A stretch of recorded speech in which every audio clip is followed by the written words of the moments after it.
सांदणाक लागची सामग्री 3/4 वाटी उडदा डाळी, 1/4 वाटी मुगा डाळी, मीठ, 1 वाटी भर फोव आणि डबल भाजीले रवा.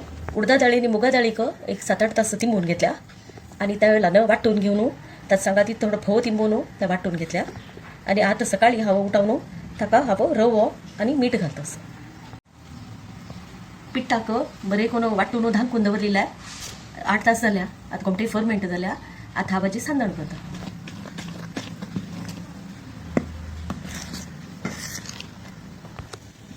अशी थिकनेस येऊ का पीठ फर्मेंट जाऊन रवो मिक्स केल्यानंतर आता हाजी सांदण बरे जातले. हा फक्त तयार लावून घेत असं.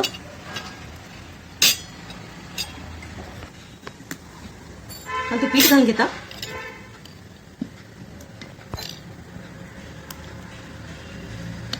आणि तुका उद्दाक घालिले खतखत असं. आता वो वाटी दवरता पीठ घालिले.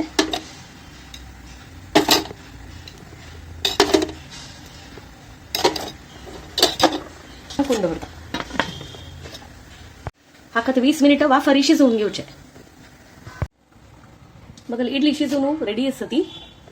चटणीक लागची सामग्री रोस्टेड चना दाल, फुटाणी डाळी, वल्ले खोबरे, लसूण, कोथंबरी पाल्लो, मीठ, आल्ले, वल मिरसांगो, थोडं आमसाणी चिंच आणि करबेव. सासम आणि करबेव वयरतान थंड घालचे वाटून जायना पुढे. मगले टेस्टी चटणी वाटून रेडी असं. मग घरात रोटू लोकांना फेवरेट. तुम्ही कोण खाऊन म्हाका कमेंट दिया. मग सांदण चटणी आणि सांबार रेडी असं. हा लिंक तुमकां मेळटले डिस्क्रिप्शन बॉक्सान.